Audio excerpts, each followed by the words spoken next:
besoin de toi, maître. Heureuse est la mère qui t'a porté et allaitée.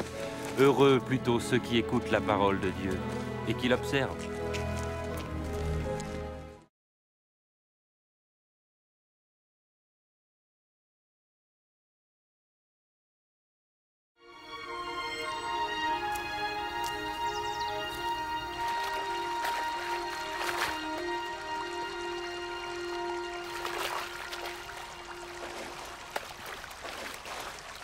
Apprends-nous à prier, comme Jean l'a appris à ses disciples. Quand vous priez, dites « Notre Père qui es aux cieux, que ton nom soit sanctifié, que ton règne vienne, que ta volonté soit faite sur la terre comme au ciel. Donne-nous chaque jour notre pain quotidien. Pardonne-nous nos offenses, comme nous pardonnons aussi à ceux qui nous ont offensés. Protège-nous contre la tentation et délivre-nous du mal. »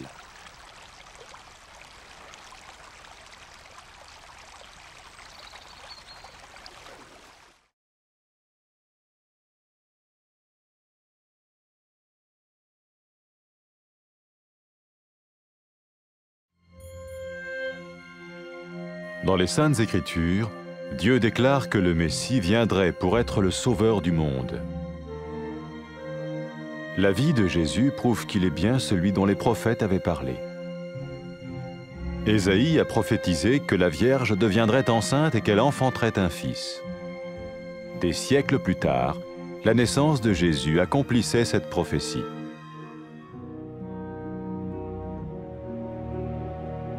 Les Saintes Écritures déclaraient que le saint à naître serait appelé le Fils de Dieu.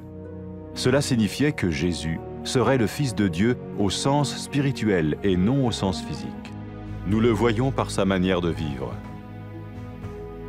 Il a guéri des malades, il a pardonné leurs péchés, les a ramenés à Dieu et leur a promis une place dans le royaume éternel de Dieu. Il s'est offert lui-même en sacrifice pour le péché à leur place. Puis il est revenu à la vie, victorieux sur la mort selon le plan de Dieu. Jésus a dit « Personne ne me prend la vie, mais je la donne de ma propre volonté. » La vie de Jésus n'a pas seulement accompli les écrits des prophètes, mais elle a aussi confirmé la vérité de la sainte parole de Dieu. Les prophètes avaient écrit « Ta parole, ô mon Dieu, est parfaite, elle dure à toujours. » Jésus lui-même a dit « Le ciel et la terre disparaîtront, tandis que mes paroles ne disparaîtront jamais. »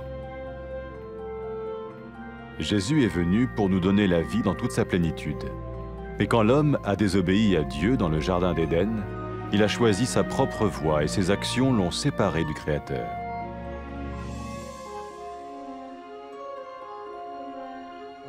Les Saintes Écritures déclarent que tous ont péché et que le salaire que paye le péché, c'est la mort. Il s'agit de la mort spirituelle, éternelle séparation d'avec Dieu. Mais tout comme Dieu a donné un bélier pour qu'il meure à la place du fils d'Abraham, ainsi il a envoyé Jésus, le Messie, mourir à notre place. Sa vie, sa mort et sa résurrection restaurent la relation entre Dieu et tous ceux qui mettent leur confiance en lui. Maintenant, non seulement Jésus pardonne les péchés de ceux qui le suivent, mais il les sauve aussi du jugement éternel de Dieu. Ils sont sûrs d'aller au paradis et de vivre avec lui pour toujours. C'est cette vie et cette liberté de la culpabilité et du pouvoir du péché que Jésus offre à chacun aujourd'hui. Cela ne veut pas dire suivre une religion, mais choisir d'avoir foi en Jésus qui dit « Je me tiens à la porte et je frappe. Si quelqu'un entend ma voix et ouvre la porte, j'entrerai chez lui. » Cela veut dire se tourner vers Dieu et croire que Jésus vient dans nos vies pardonner nos péchés et nous rendre tels qu'il veut que nous soyons. Il ne suffit pas d'approuver intellectuellement ce qu'il dit, ni de vivre une expérience émotionnelle. Nous le recevons par grâce, au moyen de la foi, par un acte de notre volonté. Lorsque quelqu'un est prêt à suivre Jésus le Messie, il peut lui parler par une simple prière. Peut-être êtes-vous prêt maintenant à ouvrir votre vie à Dieu. Si oui, vous pouvez vous joindre à la prière suivante, silencieusement. dans votre cœur. Seigneur Jésus, j'ai besoin de toi. Merci d'être mort sur la croix pour mes péchés.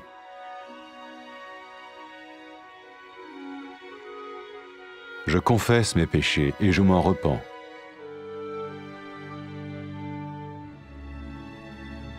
Je t'ouvre la porte de ma vie et je te reçois comme mon Sauveur et Seigneur.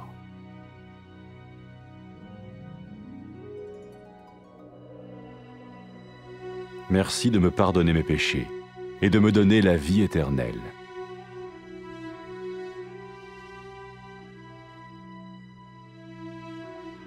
Fais de moi le genre de personne que tu veux que je sois. Maintenant que je deviens l'un de ceux qui te suivent. Amen.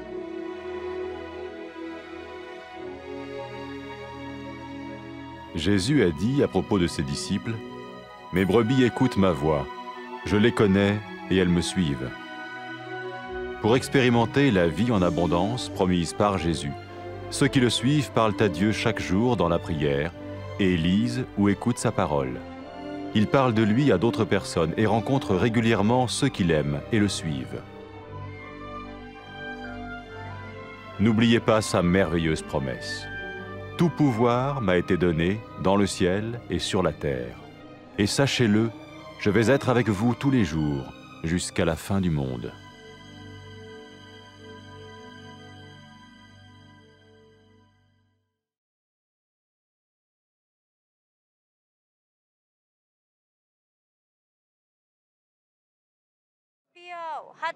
hooyadii ku dhashay kuna nuujisay ayaa barakaysan weli waxaa aad u barakaysan kuwa ilaahay erigiisa maqla kuna dhaqma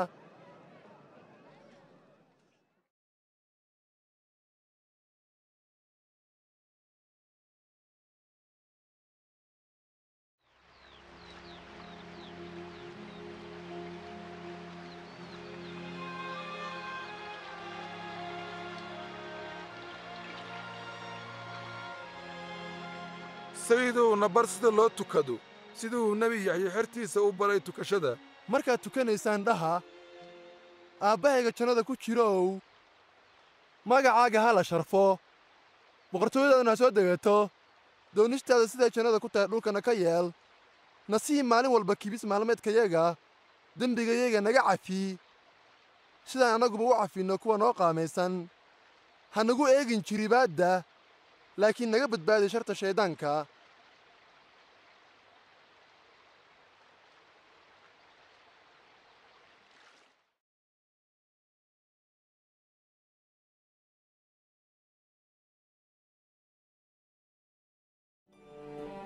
nabiyaalkii waxay saadaaliyeen inuu eebbe soo diraayo masiixa uuna dembiyaalka ka badbaadinayo xiriirkoodana u soo celin doono xagga eebbahooda nolosha sayid ciise ayaa aad noogu caddaynaysa inuu runtii yahay badbaadihii u ballanqaaday inuu u soo diraayo adduunka ishaaciya wuxuu saadaaliyey inay gabar bikra ah uuraysanayso wiilna dhali doonto wayna noqotay ilaah awooddiisa iyo kelmaddiisa ruuxa daahirka ayaa maryar oo bikra ah ku haraysmay wayna uurowday masiixuna sidaas ayuu ku dhashay siday qoralladu u sheegeen dhalashadiisa waxay mucjiso sumad ah u noqotay eebbe inuu wiilkan yahay masiixa oo eebbahayna ugu magacaabay wiilkayga haddana u dhow eebba xaggiisa dadku markay sayid arkeen waxay kaloo arkeen eebba awooddiisa iyo maamulkiisa isagoo haddana u ballanqaaday ummaddiisa rumaysa inuu boqortooyadiisa daa'inka kula waari doono sayid ciise wuxuu noloshiisa u hibeeyey silaca ummadda oo dhan darteed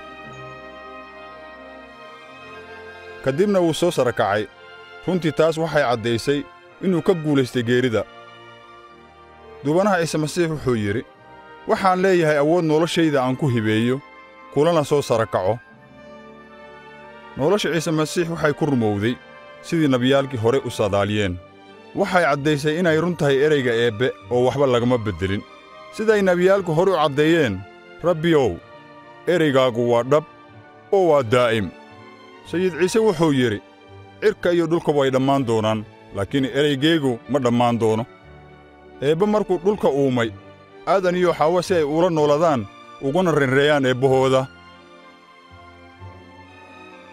laakiin iyagu way caasiyeen amarka eebbahooda ceebtaas darteed ayaa eebbahooda xiriirkoodii ku kala go'ay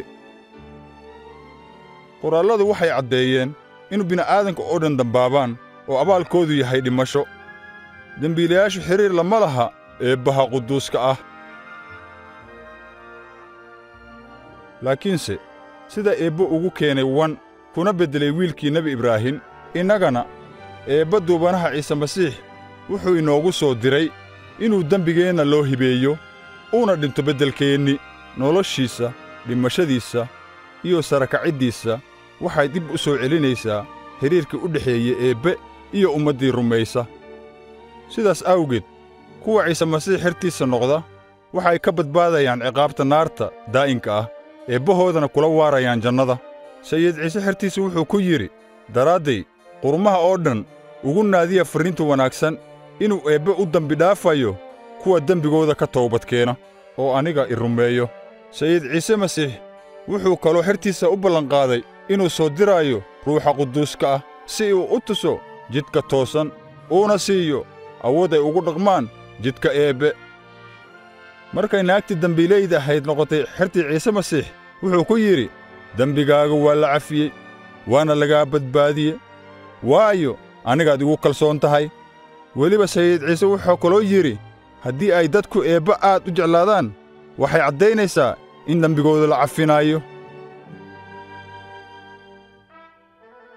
markuu dembiiluhu iskutallaabta saarnaa oona awooddarrida haysay sayid ciise wuxuu ku yidhi maanta jannada ayaad ila joogi doontaa kuwa oggolaada inay xertiisa noqdaan waxay xidhiirkooda ku bilaabayaan sida ducada tan eebbaha naxariista badnaayow adigaa quduus ah wax walba adigaa ka sarreeya aniga waan ka xumahay amarkaagaan diiday waana kugu dambaabay waad ku mahadsan tahay inaad sayid ciise ii soo dirto kuna dhinto iskutillaabta daraaddey ka dibna uu dib u soo sarakaco waxaan ku mahadinayaa silica iyo iqaabta uu u maray aniga dembiyadayda daraaddood waxaan doonayaa inaan noqdo sayid ciise xertiisa isaguna noqdo badbaadiyahayga iyo rabbigaygaba waxaan ku mahadinayaa sidaad ii cafisay oo boqortooyadaada daa'inka ah iigu dartay waxaan kaa rabaa inaad ruuxa quduuska ii hibayso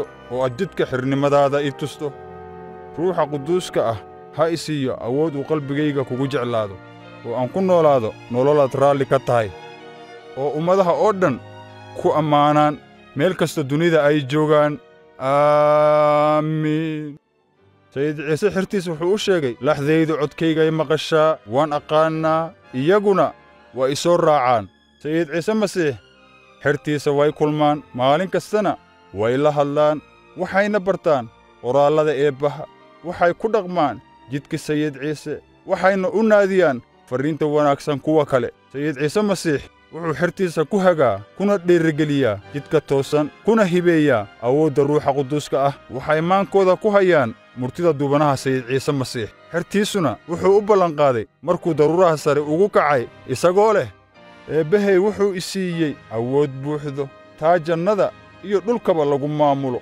xasuusnaada mar kasta waan idinla joogaa ilaa ay adduunyadu ka dhammaanayso